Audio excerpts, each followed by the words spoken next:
Veronica Hayes possédait un empire d'1 milliard de dollars, dirigeait les conseils d'administration d'un seul regard et vivait dans une maison immaculée où chaque chose avait sa place et où le silence était la seule constante. Mais chaque veille de Noël, elle s'asseyait seule. La même table à manger, les mêmes verres en cristal, le même vide que le succès ne pouvait combler. Elle avait construit des murs si hauts qu'elle avait même oublié ce que c'était que de laisser quelqu'un entrer. Puis vint le coup à la porte, hésitant, presque apologétique. Un homme aux yeux fatigués et aux mains rugueuses à force de travailler se tenait à sa porte, sa fille serrant dans ses mains une boîte en bois enveloppée dans du papier journal. Ils habitaient d'à côté, dit-il, et voulaient juste partager un peu de joie en cette veille de Noël. Elle faillit fermer la porte.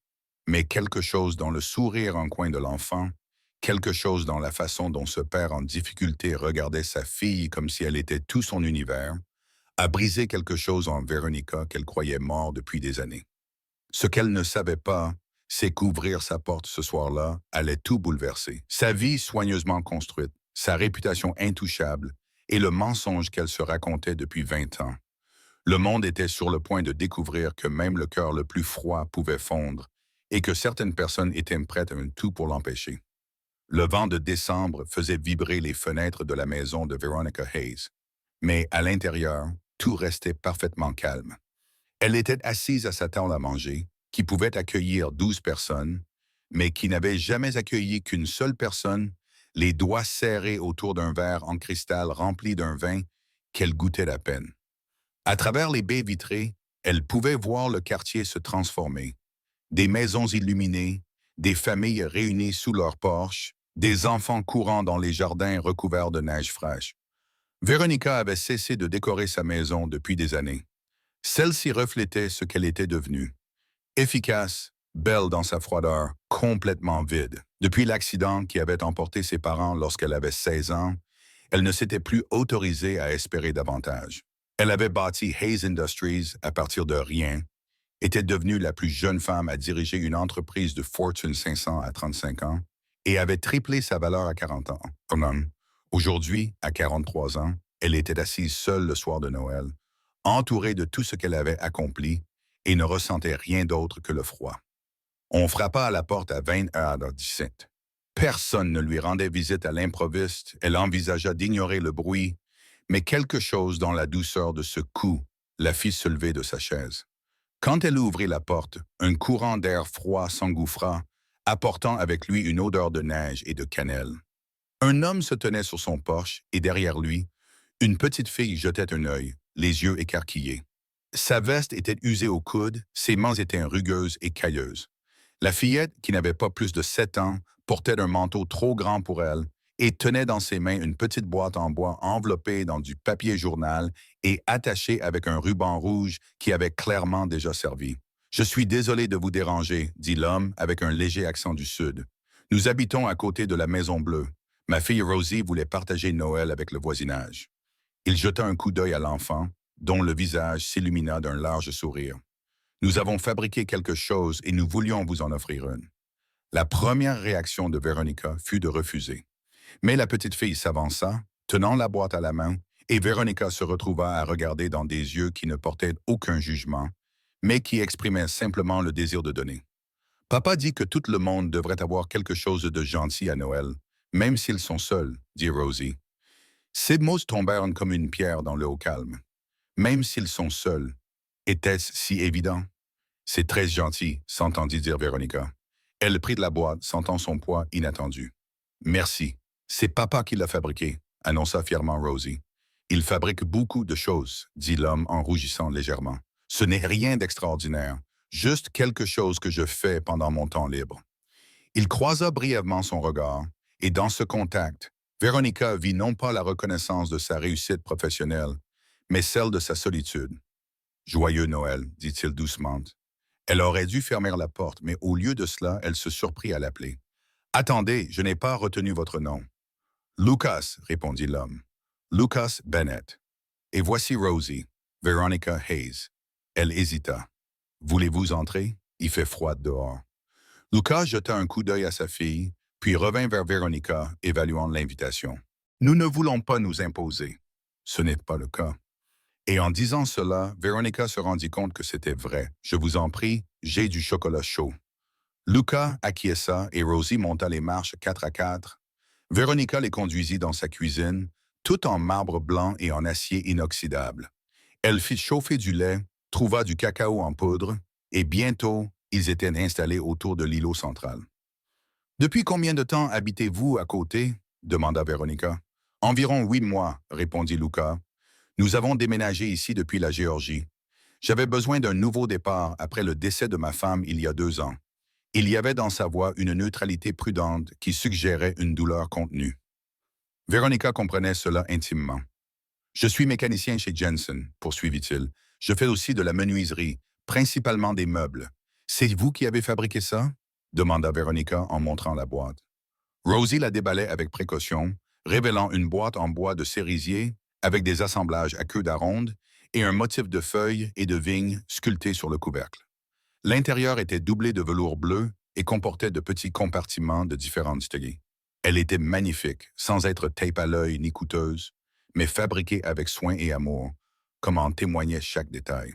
« Luca, c'est extraordinaire, dit Veronica, la gorge serrée. « Vraiment? La tienne a le plus de fleurs, dit Rosie. Papa a dit que tu avais besoin de quelque chose de joli. » Veronica croisa le regard de Lucas. C'était très attentionné. « Tu as toujours l'air de porter le poids du monde sur tes épaules, dit Lucas doucement. J'ai pensé que tu aurais peut-être besoin de quelque chose de simplement agréable, sans autre but que d'être agréable. » Cette remarque était si douce que Veronica sentit quelque chose se briser dans sa poitrine. Cet homme à qui elle n'avait jamais parlé l'avait vu d'une manière dont personne d'autre n'avait pris la peine de le faire. Ils discutèrent encore pendant 1 heure. Rosie parla de sa classe de CE1 et de sa meilleure amie Hannah, qui savait faire la roue. Lucas lui a raconté qu'il avait 3 emplois pour offrir à Rosie une enfance qui ne soit pas marquée par la perte, que sa défunte épouse Rachel lui avait fait promettre de continuer à répandre la magie dans le monde. Et Veronica, qui n'avait rien partagé de personnel depuis des années, s'est retrouvée à parler de l'accident de ses parents, de la création de son entreprise à partir de son chagrin, de la solitude du succès. Quand ils sont finalement partis, Veronica s'est tenue sur le pas de sa porte, les regardant marcher vers leur maison plus modeste, avec ses décorations faites maison et ses lumières chaleureuses. À travers leurs fenêtres, elle pouvait voir un sapin de Noël décoré d'ornements en papier. Des chaussettes étaient suspendues au-dessus de la cheminée. C'était tout ce dont elle s'était convaincue qu'elle n'avait pas besoin. Mais en fermant la porte, elle a réalisé que quelque chose avait changé. Le silence semblait plus pesant. Les surfaces immaculées semblaient plus froides. Et le coffret à bijoux lui semblait être une question à laquelle elle ne savait pas comment répondre. Cette nuit-là, Veronica ne s'est pas endormie en pensant au travail. Au lieu de cela, elle pensa au sourire d'une petite fille, à des mains qui construisaient plutôt que de gérer, à ce que cela pouvait faire de laisser quelqu'un entrer dans sa vie. Les semaines qui suivirent se déroulèrent à un rythme inattendu. Veronica se retrouva plus souvent chez Lucas et Rosie que chez elle. Elle apprit à connaître l'emploi du temps de Lucas. Tôt le matin au garage, l'après-midi à faire de la menuiserie, le soir entièrement consacré à Rosie. Elle a commencé à synchroniser ses arrivées à la maison avec les leurs, leur faisant signe de la main, ce qui a donné lieu à de brèves conversations, puis à des invitations à dîner. Lucas était un excellent cuisinier, capable de faire des merveilles avec des ingrédients simples. Il s'excusait pour ses repas modestes, des spaghettis avec une sauce maison, du poulet et du riz. Mais Veronica les trouvait plus satisfaisants que n'importe quel restaurant 5 étoiles. C'était peut-être la compagnie, ou peut-être l'amour qu'elle pouvait goûter à chaque bouchée. Elle a commencé à contribuer aux courses qui apparaissaient sur le pas de leur porte avec des notes affirmant qu'elle avait trop acheté. Des cartes cadeaux pour des librairies pour Rosie, de nouveaux outils de menuiserie pour Luca qui, selon elle, restaient inutilisés dans son garage. Rosie avait pris l'habitude de l'appeler Miss V, un surnom qui faisait fondre le cœur de Veronica chaque fois qu'elle l'entendait. La petite fille courait à sa rencontre pour lui faire des câlins sans complexe, l'entraînait pour lui montrer ses nouveaux dessins, l'aider à faire ses devoirs, juger des concours entre peluches que Veronica avait appris à prendre très au sérieux. Et Lucas devenait quelque chose qu'elle ne pouvait pas vraiment définir, mais qu'elle ressentait chaque jour plus intensément. Leur conversation s'approfondissait, passant des banalités superficielles à de véritables discussions sur les rêves différés, les erreurs commises, les peurs qui les empêchaient de dormir.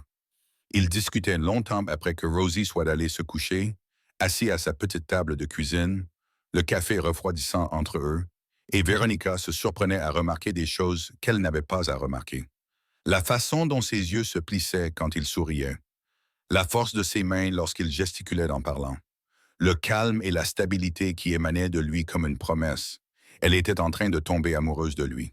Elle s'en rendit compte progressivement, puis d'un seul coup, à un moment si ordinaire que cela n'aurait pas dû avoir d'importance. Il se trouvait dans son garage, et il y a un espace encombré d'outils et de travaux en cours. Lucas lui montrait un fauteuil à bascule qu'il construisait pour un voisin âgé. Ses mains se déplaçaient sur le bois avec une telle tendresse, expliquant le grain et comment le travailler. C'est à cela que ressemble l'amour, pensa Véronica. Pas de grands gestes, ni de cadeaux coûteux, mais des mains qui créent de la beauté à partir de matériaux bruts pour construire des objets destinés à durer. Tu me fixes, dit Lucas en levant les yeux avec un sourire amusé. Désolé. Elle n'était pas du tout désolée. Je suis juste impressionné. Vous avez un vrai talent. Ce n'est que de la menuiserie, mais il avait de l'air content. C'est plus que ça, insista Véronica. Elle s'approcha, passant sa main sur l'accoudoir lisse du fauteuil. Vous mettez tellement de soin dans tout ce que vous faites. Lucas posa son papier de verre et se tourna vers elle. Ils se tenaient maintenant tout près l'un de l'autre, suffisamment près pour qu'elle puisse voir les reflets dorés dans ses yeux bruns. J'ai appris il y a longtemps que si tu veux faire quelque chose, tu dois le faire de tout ton cœur. Sinon, à quoi bon? C'était comme ça que tu vis ta vie? Demanda Véronica doucement. De tout mon cœur, c'est la seule façon que je connaisse. Sa voix baissa encore, même quand ça fait peur, même quand on sait qu'on risque de tout perdre à nouveau. Ils ne parlaient plus seulement de menuiserie, et ils le savaient tous les deux. Lucas leva lentement la main, lui laissant le temps de s'écarter, et repoussa une mèche de cheveux derrière son oreille. Ses doigts s'attardèrent là, caressant doucement sa peau.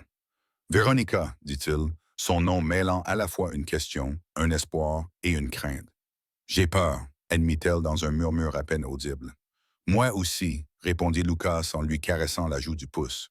Mais je pense que j'aurais plus peur de ne pas essayer, de laisser passer cette occasion, parce que nous avons trop peur de ce qui pourrait arriver. » Elle ne savait pas qui avait fait le premier pas. Peut-être l'avaient-ils fait tous les deux. Le baiser fut doux, hésitant, une question posée et une réponse donnée dans le même souffle. La main de Lucas lui caressa le visage avec une telle tendresse que cela lui fit mal à la poitrine. Et lorsque les doigts de Véronica se crispèrent sur sa chemise, si agrippant, elle sentit quelque chose se briser en elle, quelque chose qui avait été enfermé depuis bien trop longtemps. Lorsqu'ils se séparèrent enfin, tous deux haletants, Lucas posa son front contre le sien.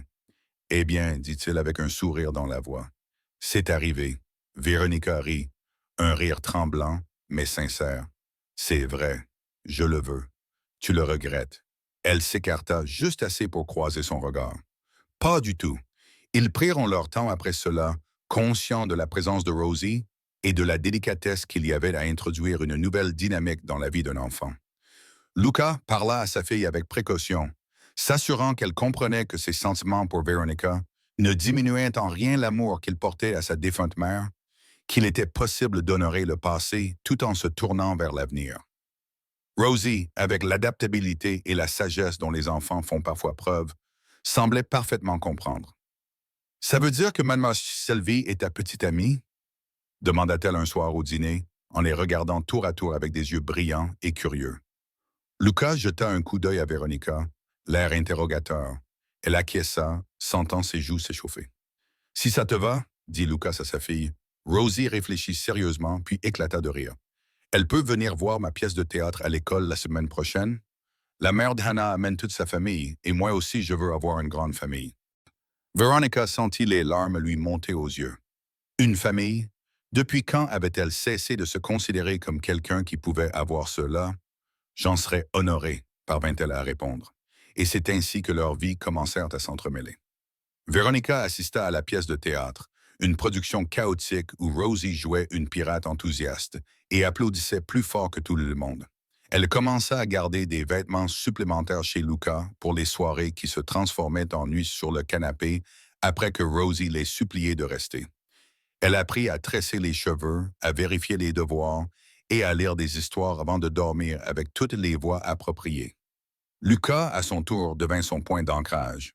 Lorsqu'elle passait une mauvaise journée au travail et que la pression devenait insupportable, elle rentrait chez elle et le trouvait qu'il l'attendait sous le porche avec un plat à emporter et une oreille attentive. Il la serrait dans ses bras pendant qu'elle se défoulait, sans jamais essayer de régler les problèmes, mais simplement en étant présent. Il lui rappelait qu'elle était plus que son travail, plus que sa réussite. Pendant 3 mois, Veronica s'est permis de croire que cela pourrait durer. Croire qu'elle avait enfin trouvé quelque chose que l'univers ne lui enlèverait pas. Elle aurait dû se méfier. Le photographe les a surpris au parc un samedi après-midi début mars. C'était l'une de ses parfaites journées de printemps. Rosie avait supplié d'aller au terrain de jeu, alors ils avaient préparé un pique-nique, des sandwichs, des fruits et des biscuits. Veronica avait enfin appris à cuisiner sans brûler et avait passé l'après-midi à regarder Rosie se balancer et grimper. Veronica poussait Rosie sur la balançoire, riant, tandis que la petite fille criait « Higher » quand elle sentit la main de Luca glisser dans la sienne. C'était un geste si simple, ses doigts entrelacés avec les siens, mais cela fit chavirer son cœur. Elle s'était tournée vers lui pour lui sourire, et il s'était penché pour l'embrasser sur la tempe, tendrement, doucement, avec beaucoup d'affection. Elle n'avait pas vu l'appareil photo, n'avait pas remarqué l'homme avec son long objectif posté de l'autre côté du parc. Ce n'est que le lundi matin, lorsque son assistante a frappé à la porte de son bureau avec une expression de panique à peine contenue, que Veronica a compris ce qui s'était passé. « Vous devez voir ça », avait dit Patricia en posant sa tablette sur le bureau avec une grande prudence. Le titre faisait la une du site People. La reine de glace fond. Le PDG de Hayes Industries aperçut avec son petit ami ouvrier et sa fille. En dessous, une série de photos. Veronica et Lucas se tenant de la main, Lucas l'embrassant sur la tempe, tous les trois ressemblant à s'y méprendre à une famille alors qu'ils partageaient leur pique-nique.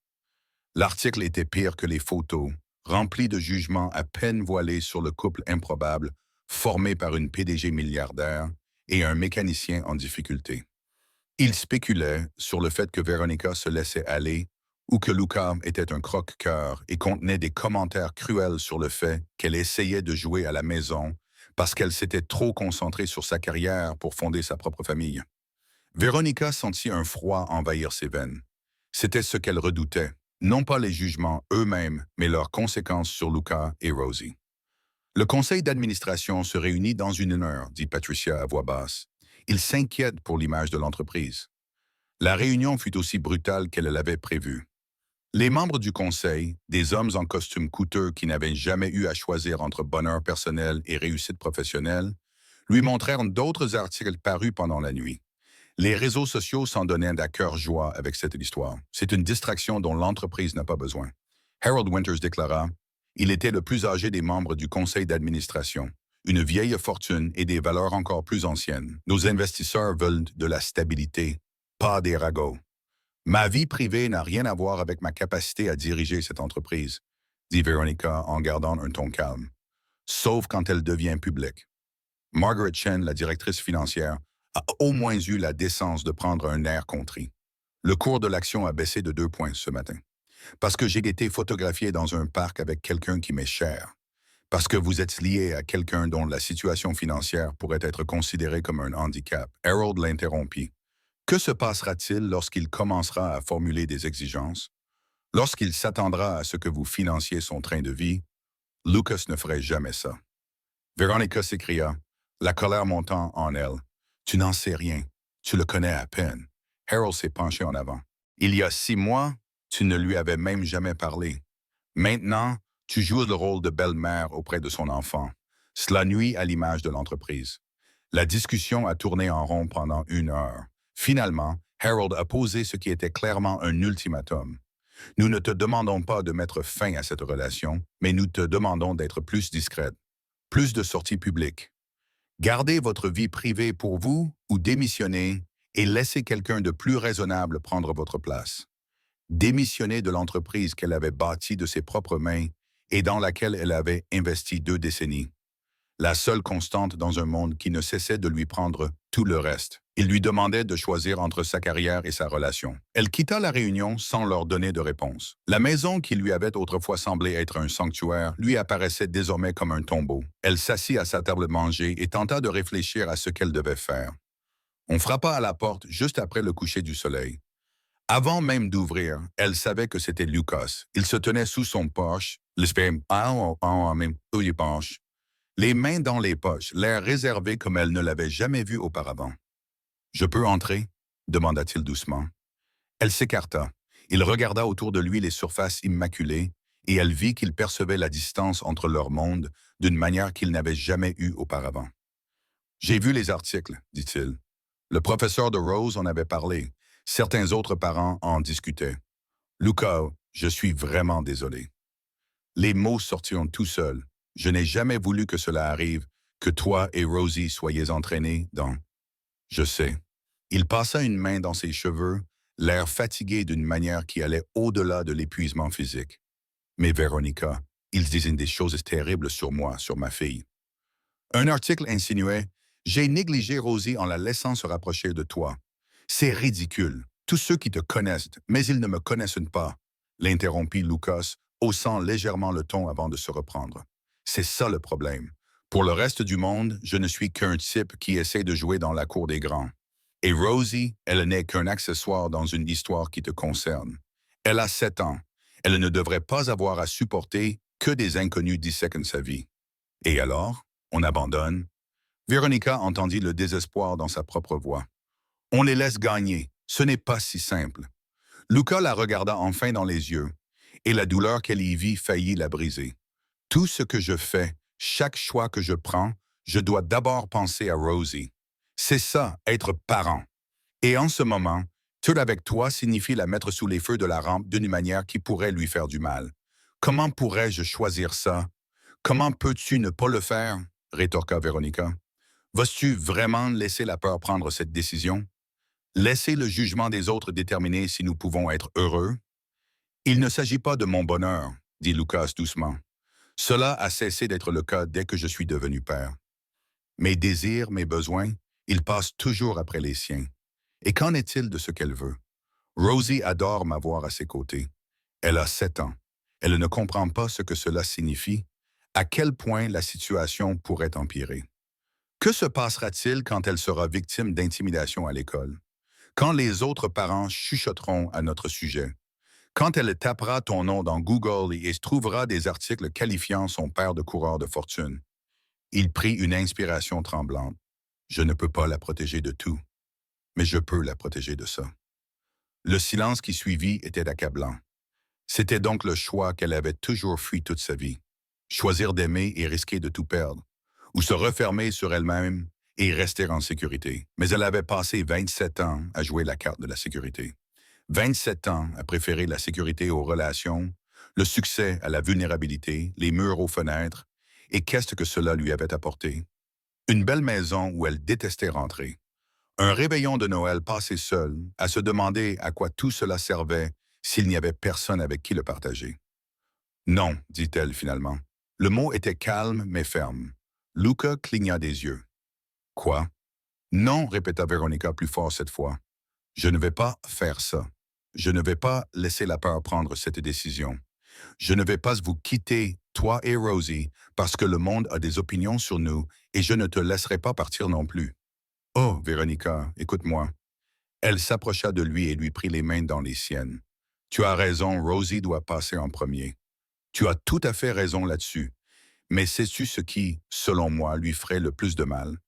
Grandir en voyant son père renoncer au bonheur parce qu'il avait trop peur de se battre pour l'obtenir. Apprendre que l'amour est quelque chose que l'on fuit plutôt que l'on recherche. Apprendre que l'opinion des autres compte plus que ce que l'on ressent. Ce n'est pas si simple, dit Lucas. Mais sa voix était moins assurée à présent. Si ça l'est. Véronica lui serra les mains. C'est terrifiant, compliqué, et ça pourrait nous exploser au visage. Mais Lucas, j'ai passé toute ma vie d'adulte à jouer la carte de la sécurité, à ériger des murs, à me convaincre que je n'avais besoin de personne parce qu'avoir besoin des gens signifiait qu'ils pouvaient partir, mourir, me faire du mal d'une manière dont je ne me remettrai peut-être pas. Et ça a marché. J'ai survécu.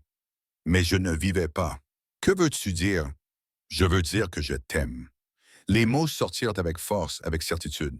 Je t'aime et j'aime Rosie, et je ne laisserai pas une bande d'inconnus avec un accès à Internet me priver de cela. Nous priver de cela. J'ai peur de revenir à la situation qui prévalait avant que tu ne frappes à ma porte. J'ai peur de me réveiller dans 20 ans et de réaliser que j'ai laissé passer la meilleure chose qui me soit arrivée parce que j'avais trop peur de me battre pour elle. Lucas la fixait, les yeux brillants de larmes contenues. Tu m'aimes? Oui, idiot. Véronica rit, d'un rire larmoyant mais sincère. Je t'aime. J'aime la façon dont tu prépares le petit déjeuner pour Rosie, même quand tu es épuisé. J'aime la façon dont tu construis des choses de tes mains et dont tu mets tout ton cœur dans chacune d'elles. J'aime que tu aies tenu ta promesse envers ta femme, même si cela a dû être incroyablement difficile. J'aime que tu ne me vois pas comme la PDG, ni comme une réussite, mais simplement comme moi, et que tu penses que je vaux la peine que tu me consacres ton temps, Véronica. Son nom sur ses lèvres ressemblait à une prière, à une promesse. Voici ce que je vais faire, continua-t-elle. Demain, je vais convoquer une conférence de presse. Je vais leur dire exactement qui tu es. Pas la caricature qu'ils ont créée, mais le vrai toi. Un homme qui cumule 3 emplois pour offrir une belle vie à sa fille, qui fabrique des meubles pour ses voisins qui n'ont pas les moyens d'en acheter, qui offre des cadeaux de Noël à des inconnus solitaires parce que sa défunte femme lui a fait promettre de continuer à répandre la magie dans le monde. Elle prit une inspiration. Tu me le promets? Et je vais leur dire que oui, je suis amoureuse de toi et que ceux qui ont un problème avec ça peuvent venir m'en parler directement. Et ton conseil d'administration, ton entreprise, je m'en occuperai. Et elle le ferait. Je ne t'abandonnerai pas, Lucas. Pas pour eux, pas pour qui que ce soit, à moins qu'elle ne vacille soudainement. Incertaine, à moins que tu ne veuilles plus de ça. Si tu penses vraiment que nous devrions mettre fin à notre relation, si tu crois que c'est ce qu'il y a de mieux pour Rosie, alors je respecterai ta décision. Mais ne prends pas cette décision par peur. Prends-la parce que c'est vraiment ce que tu veux. Lika resta figé pendant un long moment. Puis, finalement, il bougea. Ses mains se levèrent pour encadrer son visage, douce malgré les callosités, et lorsqu'il l'embrassa, cela avait le goût du sel, de l'espoir et d'une seconde chance. « Je ne veux pas que ça s'arrête, » murmura-t-il contre ses lèvres. « Mon Dieu, Véronica, je ne veux pas que ça s'arrête. J'ai juste tellement peur de me tromper. Tu ne la déçois pas. » Véronica s'écarta juste assez pour le regarder dans les yeux. « Tu lui montres ce que c'est que d'être courageux, de choisir l'amour, même quand c'est difficile. C'est le plus beau cadeau que tu puisses lui faire. Et si ça empire, alors on fera face ensemble. » Elle insista sur le dernier mot. « Tu n'as plus à faire ça tout seul, Lucas. C'est ça que ça veut dire. Quoi qu'il arrive, on y fera face ensemble. » Elle sentit le moment où il capitula, la tension quittèrent ses épaules alors qu'il la serrait contre lui. « Je t'aime aussi, dit Lucas. Au cas où ça ne serait pas clair, je t'aime tellement que ça me terrifie. » Véronica sourit, sentant enfin les larmes couler. « Tant mieux. C'est comme ça que je veux que tu sois terrifié. » Et ici. Quoi qu'il en soit de la conférence de presse 3 jours plus tard, fit de la une des journaux nationaux. Véronica se tenait à un podium dans la salle de conférence principale de Hayes Industries, face à une foule de journalistes armés d'appareils photo, et refusait de laisser ses mains trembler. « J'ai passé la majeure partie de ma vie adulte à essayer d'être parfaite. » Elle commença. PDG parfaite, image parfaite, contrôle parfait sur chaque aspect de mon existence. Et j'étais très doué pour ça. Assez doué pour bâtir une entreprise valant des milliards, pour gagner le respect dans un secteur qui ne le donne pas facilement. Mais la perfection est une façon solitaire de vivre. Cela signifie ne jamais laisser personne voir les parties de vous qui ne sont pas polies. Ne jamais admettre que vous pourriez avoir besoin de quelque chose que vous ne pouvez pas vous procurer vous-même. Elle fit une pause, laissant les mots s'imprégner. Puis Lucas Bennett a frappé à ma porte la veille de Noël avec sa fille et un cadeau fait main. Et tout ce que je pensais savoir sur la force a été remis en question. Car la vraie force, ce n'est pas refuser d'avoir besoin de quelqu'un. C'est admettre que vous en avez besoin et choisir d'être vulnérable malgré tout. C'est un père célibataire qui cumule 3 emplois pour offrir une belle vie à son enfant, tout en trouvant le temps d'offrir des cadeaux à ses voisins solitaires. C'est une fillette de 7 ans qui peut regarder un inconnu et voir quelqu'un qui a besoin de gentillesse. C'est choisir d'aimer après une perte, d'espérer après un chagrin d'amour. La salle était désormais silencieuse, tous les journalistes se penchant en avant. Alors oui, je suis en couple avec Lucas Bennett. Il est mécanicien et charpentier, veuf et père célibataire, et le meilleur homme que j'ai jamais rencontré. Non, il n'est ni riche ni célèbre, mais il est gentil, travailleur, dévoué à sa fille d'une manière qui m'inspire chaque jour à être meilleur que je ne l'étais. Et je l'aime. Les questions fusèrent, mais Véronica leva la main. Je ne suis pas ici pour débattre de la validité de ma relation ou justifier mes choix auprès de personnes qui ne me connaissent pas. Je suis ici pour mettre les choses au clair. Ma vie privée n'est pas du domaine public. Lucas et sa fille ne sont pas des personnages d'une histoire destinée à vous divertir. Ce sont des personnes réelles qui méritent intimité et respect. Zil Hayes, qu'en est-il des inquiétudes selon lesquelles votre relation représente un conflit d'intérêts? Un journaliste au premier rang s'est levé. Il n'y a pas de conflit d'intérêts, a déclaré Veronica avec fermeté.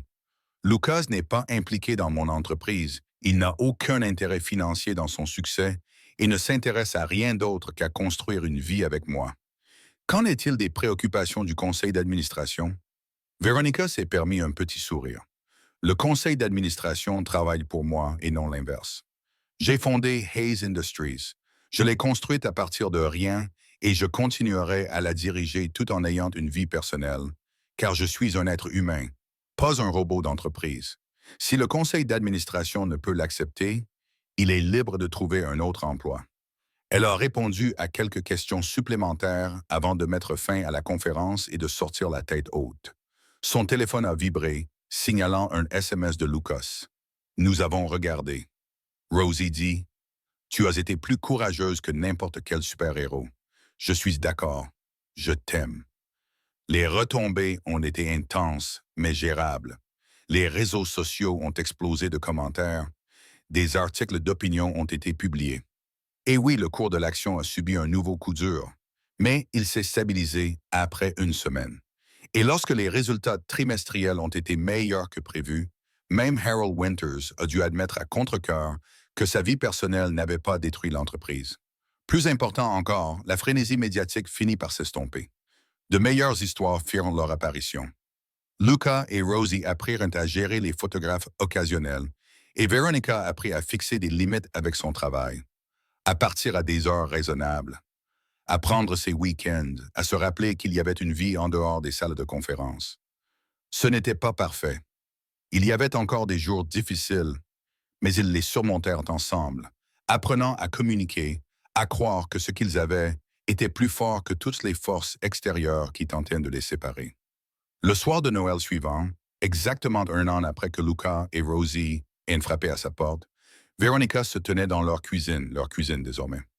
Depuis que Luca et Rosie avaient officiellement emménagé 3 mois plus tôt, ils regardaient la neige tomber tandis que l'odeur des biscuits emplissait l'air, de vrais biscuits cette fois-ci, préparés selon la recette de la défunte épouse de Luca.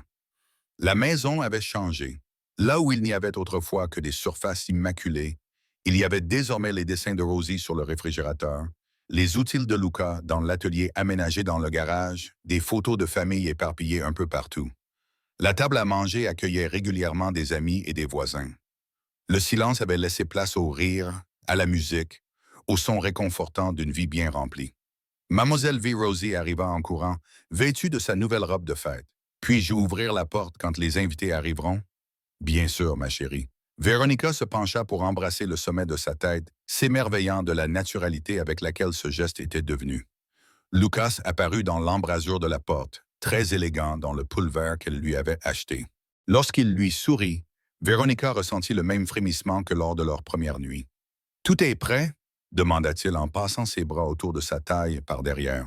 « Presque. » Véronica se pencha en arrière contre lui. « Tu es sûr que ça ne te dérange pas? D'avoir tous ces gens ici? C'était mon idée, tu te souviens? » Lucas déposa un baiser sur sa tempe. « Tu voulais une soirée tranquille et je t'ai convaincu d'organiser une fête. » C'était vrai. Lucas avait suggéré d'organiser une réunion pour le réveillon de Noël en invitant les voisins, les amis, les collègues. Il voulait recréer ce sentiment de communauté qui l'avait poussé à frapper aux portes un an auparavant. La sonnette retentit et Rosie se précipita pour ouvrir. Lucas fit pivoter Veronica dans ses bras. « Quoi? » demanda-t-elle. « Je pensais juste à l'année dernière, à quel point tout était différent, à quel point nous avions peur tous les deux. Et maintenant, j'ai toujours peur, » admit Lucas avec un sourire en coin. Peur de me réveiller et de découvrir que tout cela n'était qu'un rêve. Peur de ne pas mériter d'être aussi heureux. Veronica le fit taire d'un baiser. Nous méritons tout cela. Le bonheur, la peur, la réalité compliquée, désordonnée et magnifique de construire une vie ensemble. Nous le méritons, Lucas. Oui, acquiesça-t-il. Je commence à le croire. Au fil de la soirée, Veronica se déplaçait dans les pièces animées par la vie, les conversations et les rires. Elle a aidé à servir les plats, remplissait les verres, présentait les invités issus de différents horizons et s'émerveillait de voir à quel point tout cela semblait naturel. Il s'agissait d'une communauté, pas d'un réseau transactionnel, mais d'une véritable connexion entre des personnes qui se souciaient sincèrement les unes des autres. Plus tard, après le départ de la plupart des invités, ils se sont rassemblés autour de la cheminée. Rosie, fatiguée mais heureuse, s'est blottie entre eux pendant que quelqu'un jouait de la guitare et que tout le monde chantait des chants de Noël. Veronica s'est retrouvée à se joindre à eux, sa voix se mêlant à celle de Lucas et à la contribution enthousiaste de Ross. À l'approche de minuit, lorsque les derniers invités sont partis, ils se sont tous les trois tenus sous le porche, regardant la neige tomber sur une rue scintillante de lumière de Noël. Rosie était à moitié endormie sur la hanche de Lucas et Veronica se tenait assez près pour que leurs épaules se touchent. « Joyeux Noël », dit Lucas doucement. « Joyeux Noël », répéta Veronica, et elle le pensait comme jamais auparavant. Ils rentrèrent à l'intérieur pour coucher Rosie. Demain, ils nettoieraient, reprendraient leur routine, affronteraient ce que la nouvelle année leur réservait, mais cette nuit était parfaite. Plus tard dans leur lit, Lucas la serra contre lui. « Merci pourquoi? Pour avoir ouvert la porte cette première nuit et toutes les nuits depuis. Pour avoir eu le courage de nous laisser entrer. » Veronica sourit dans l'obscurité. « Merci d'avoir frappé à ma porte, d'avoir refusé de me laisser enfermer, de m'avoir montré ce que je manquais. Nous sommes bien ensemble, dit Lucas. Nous sommes mieux que bien, corrigea Veronica. Nous sommes réels. » Alors qu'elle s'endormait, entourée des preuves de leur vie commune, Veronica repensa à la femme qu'elle était un an auparavant. Brillante et solitaire, convaincue que la façon la plus sûre de vivre était de ne jamais prendre le risque de trop s'attacher. Cette femme attendait seule la veille de Noël, lorsqu'un père célibataire et sa fille ont frappé à sa porte avec un cadeau fait maison. Et en acceptant ce cadeau, en choisissant d'ouvrir sa porte et son cœur, elle avait découvert ce qui lui manquait. Une famille, pas celle qu'elle avait perdue, mais celle qu'elle avait choisie, celle pour laquelle elle s'était battue, celle qu'elle avait construite à partir de confiance et de courage. Le cadeau que Lucas lui avait apporté n'était pas un coffret à bijoux. Le véritable cadeau était la possibilité d'une connexion, d'un amour, d'une vie désordonnée et compliquée, mais qui valait absolument la peine de prendre tous les risques. Il lui avait donné de l'espoir alors qu'elle avait oublié comment espérer, de la compagnie alors qu'elle s'était convaincue que la solitude était une force, et une famille alors qu'elle avait cessé de croire que de telles choses étaient faites pour elle. Ils avaient tous deux eu peur de saisir cette chance, mais ils l'avaient prise quand même, et ce courage avait tout transformé. La PDG qui avait attendu seule chaque Noël, trouvé sa famille. Le père célibataire avait trouvé une compagne. La petite fille avait trouvé la famille élargie dont elle rêvait. Et en cette veille de Noël, un an plus tard, aucun d'entre eux n'était seul. La boîte à bijoux fabriquée par Lucas trônait sur la commode de Veronica. Toujours aussi belle, toujours aussi précieuse, mais elle n'était plus le cadeau le plus précieux. Le cadeau le plus précieux ne pouvait pas être tenu entre les mains. Il vivait dans des moments comme ceux-ci, dans le choix de l'amour plutôt que de la peur, dans l'ouverture des portes plutôt que dans la construction de murs, dans le courage de croire que l'on méritait le bonheur même après une perte. C'était là le véritable cadeau, c'était là la magie. Non pas dans des moments parfaits ou des fins de contes de fées, mais dans la belle réalité désordonnée de la construction d'une vie à deux. dans le fait d'être assez courageux pour frapper à des portes closes et assez généreux pour les ouvrir. Veronica avait pris ce risque, et même si l'avenir restait incertain, elle était absolument certaine d'une chose. Elle ne regretterait jamais d'avoir ouvert sa porte ce soir de Noël. Elle ne regretterait jamais d'avoir choisi l'amour plutôt que la solitude, la vulnérabilité plutôt que la sécurité, une vie pleine et désordonnée plutôt qu'une vie vide et parfaite. La femme qui avait attendu seule chaque Noël avait enfin trouvé ce qu'elle attendait. Et il s'avéra que la réponse était juste à côté, enveloppée dans du papier journal et portée par des mains qui construisaient de belles choses, attendant juste le courage de frapper. Tout ce qu'elle avait eu à faire, c'était ouvrir la porte.